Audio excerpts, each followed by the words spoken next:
things have changed and progress has been made, so let's go ahead and check out the current status of my SRD today.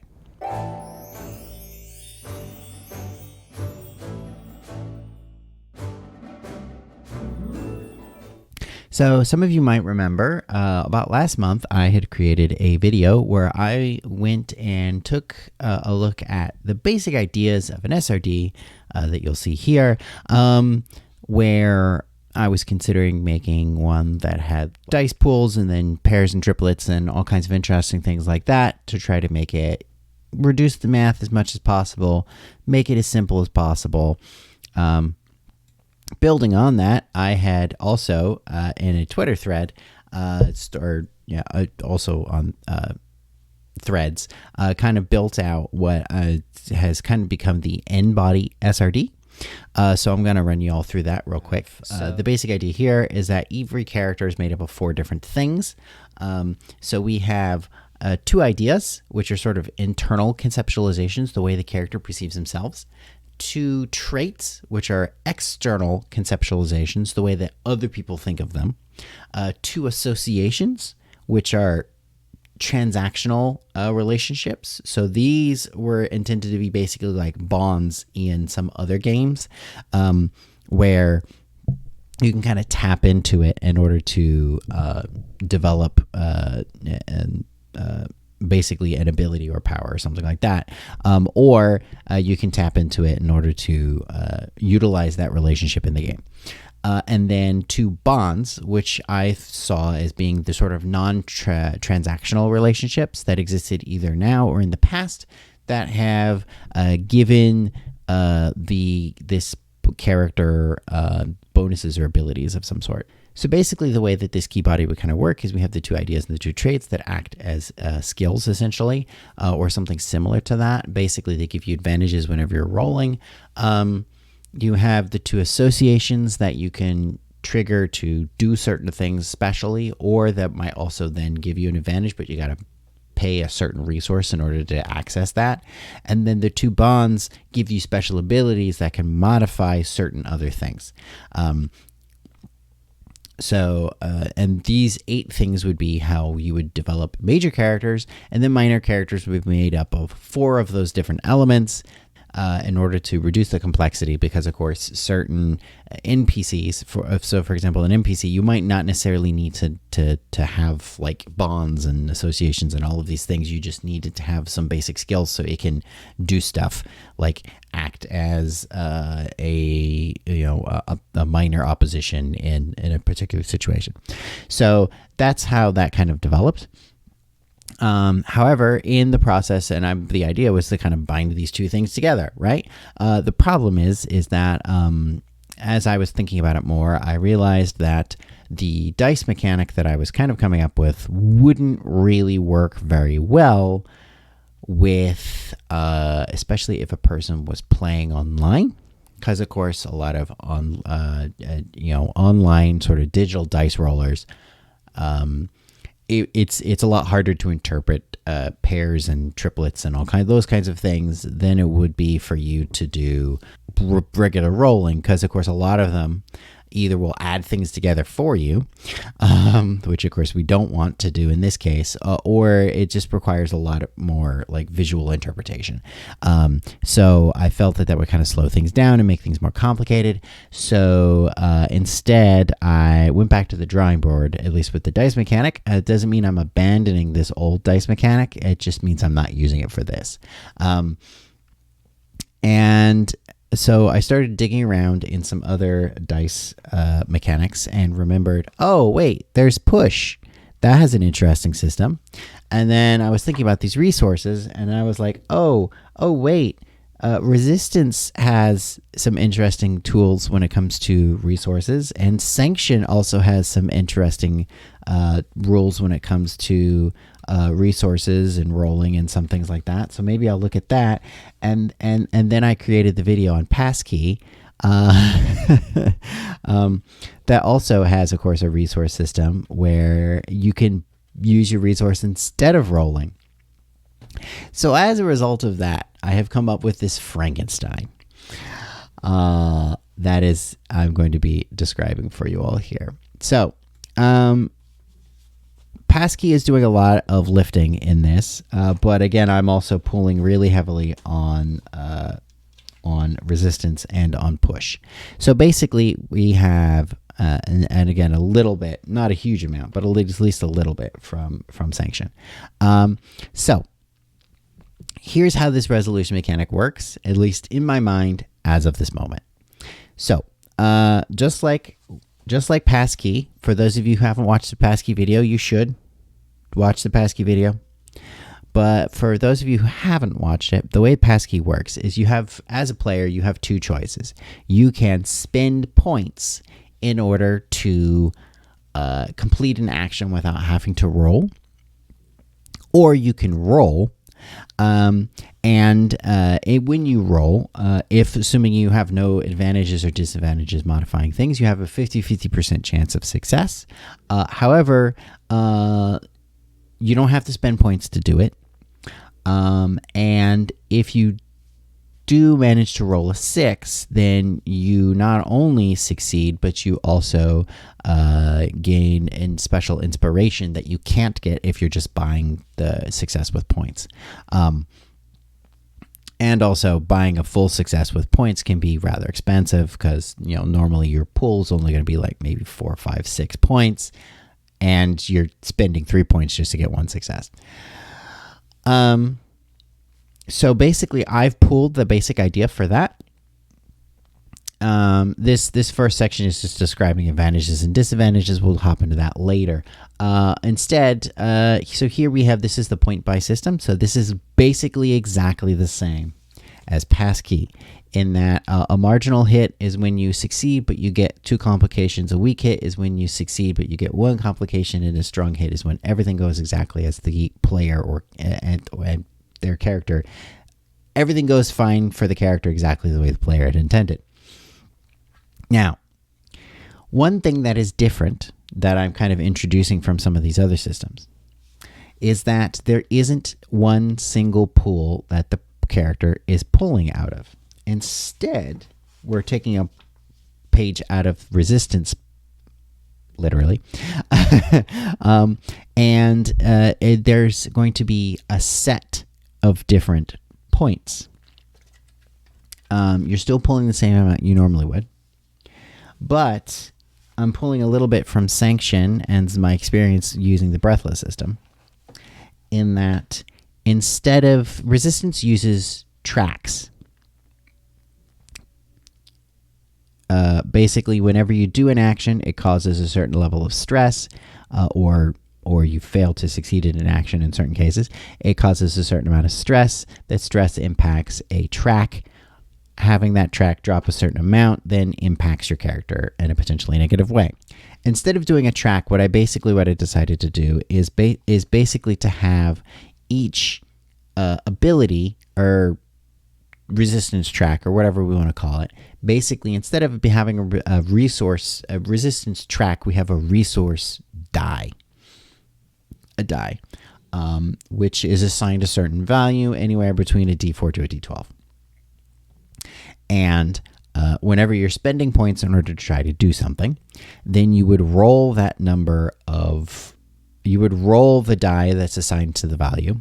And if the die rolls a number that equals the level of the success that you're attempting to purchase, then the die value decreases by 1. So, for example, if I have a D12 and I purchased the thing with a level 3, a strong hit, and I roll my die, then there's a 1 in 4 chance that my D12 will reduce. If I had a D4 for some reason, then I have a 3 in 4 chance. So basically, this is trying to do 2 things. First, there is the lower the value, then that means that it's the harder it's going to be to potentially purchase with that, which means you're going to be willing to either roll the regular dice mechanic instead of purchasing as your things get reduced. But also, you're going to be more likely to compromise and accept a weak hit or even a marginal hit instead of rolling in certain situations, just because you can't afford to purchase anything bigger than that. And yeah, so that's one thing. And the second thing is the actual dice mechanic itself. Now, this is, again, based pretty strongly off of push. Now, for those of you who've never used push before, the basic way that push works, push also basically has the same exact range, where your character rolls a die. In this case, with the original push, it's a d6.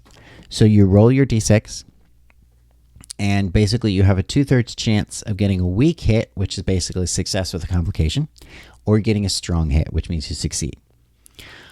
Now, obviously, you might not necessarily want to have a weak hit all the time.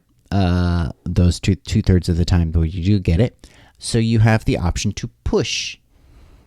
When you push, you will then end up rolling an extra d6 and adding it to the result you got last time. If your total is a 7 or higher, then you miss, which is basically a complete failure. I'm doing basically the exact same thing here. But the difference is that instead of using a d6, I'm using a d10. Now, what does that mean? That means to start off, you have a 40% chance of getting a weak hit, a 20% chance of getting a strong hit, and a 40% chance of getting a miss. Now, that probably sounds like pretty bad odds. Again, you could push, but again, pushing means that because you're going to be, unless you rolled like a 1 or a 2, it means there's a pretty good chance you're going to miss anyway. So to kind of make up for that, what I'm going to do is when in the original version of Passkey, whenever your character had advantage, then you just added +1 to the result. And whenever your character had disadvantage, you subtracted 1 for the result because a higher number was better. Here, I'm going to have advantage and disadvantage. But the difference is that if you have advantage, for your initial roll, you actually roll 2 dice. And you, the player, gets to pick whichever one you choose, or gets to pick whichever one you want. In addition to that, if you have advantage and you roll a 5 or a 6 on both of the dice in that initial roll, then you actually get what I'm referring to as an epic hit, which is basically kind of like how in Passkey, if you rolled a 6, you gain advantage. Basically, you get an inspiration point, essentially, that then gives you advantage on future rolls, a future roll, or so on. So that's something that I wanted to potentially implement. If your character has a disadvantage, then you're rolling on this table, but with a d12, which means you have a much greater chance of potentially missing. So there's 2 reasons why I'm doing this. First is to encourage people to buy points more. Instead of relying on the dice too often. Again, remember, the original Passkey only had a 50% chance of success. So I wanted to sort of introduce that as these resources as basically a new currency. I haven't decided exactly how many that they'll have. The first game I'm thinking about potentially building this into is the one of the political games that I've been faffing about with for a while now. Specifically, probably for the first one, I'll probably do maybe the political animal game. So that way I could potentially build out like playbooks to make it a bit easier to explain sort of the initial iteration of this. So yeah, the basic ideas that I have Again, I'm going to try to include not as many aspects of that sort of in-body original that I had in mind. Right. So this is kind of like the current state of the in-body SRD as of this moment. I'm going to keep building this, fleshing it out, seeing if it really actually works. It's a little worried about the balancing of certain things. I'm thinking if I manage to make it difficult enough in certain ways that it might still work. I don't necessarily want to make it like super powered, let's say, but the basic ideas, the basic things I'm kind of driving for is, again, to make this compatible with a wide number of settings and genres as possible, to allow the creator to have certain levels of flexibility when it comes to how much detail and structure they put into the system on top of what's already existent. So basically make it so that, like, let's say, I have a setting, but I don't really have an idea on like, special rules I want to make for it. So just pick it up, put it in that setting, and then it will work. Or make it so that the player, the creator can like put layers on top of the existing embody system so that they can sort of like tailor it specific for their setting. Like, if, for example, adding extra elements from here or there or whatever to kind of build out and flesh out the abilities of the characters, or making playbooks or stuff like that, as opposed to making the players essentially create and develop that stuff on their own to best fit their whatever world they're creating together. Again, I wanted to maintain an interesting resolution mechanic like I had with the rolling system, but of course I needed to make it less complicated. At least less complicated when it came to digital systems. So in this case, because again, you're rolling each die individually whenever you're doing a certain thing, and each die kind of is acting on their own, except for the case when you're pushing and you're adding the two together. And I forgot to add earlier, I'm debating on whether or not when you push, you pay a resource. I'm thinking that would probably be the best thing to do there to kind of balance that a bit. And again, I wanted to kind of create this system in a way so that it would be you could use it in a variety of game, not settings or genres, but rather implementations, by which I mean, like, is this a narrated or a GM guided game? Is this a cooperative game where it's like the group, there is no GM and the group is kind of ruling things together, or are you playing by yourself? And then finally, I wanted to introduce the capacity for there to be resources for players, which again are the resource dice.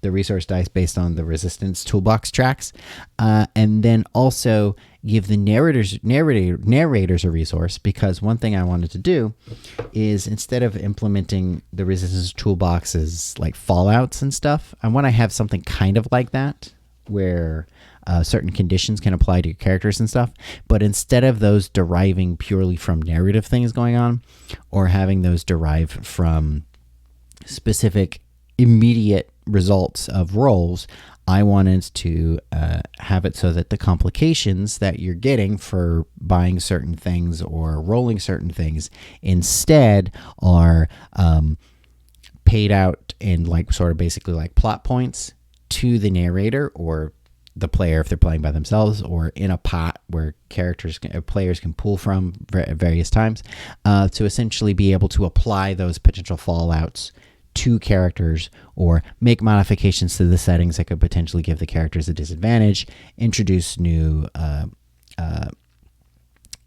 complications in the setting, or new sources of conflict and opposition, or whatever.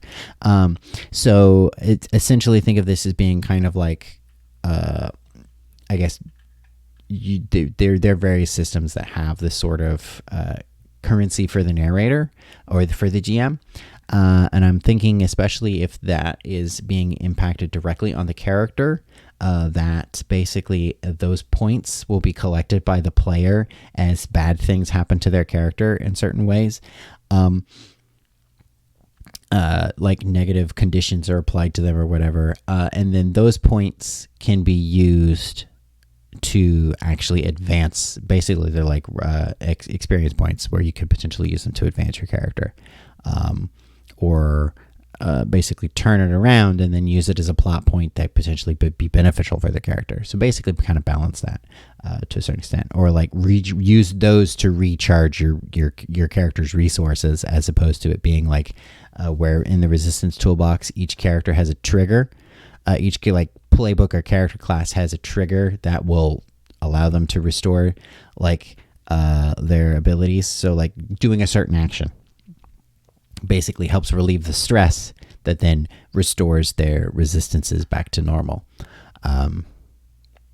Kind of pulling off the same sort of thing that triggers stress in the and like Powered by the Apocalypse games. Anyway, so that was a kind of dive through what I have so far. Sorry, this was a bit of a loose ramble, but I'm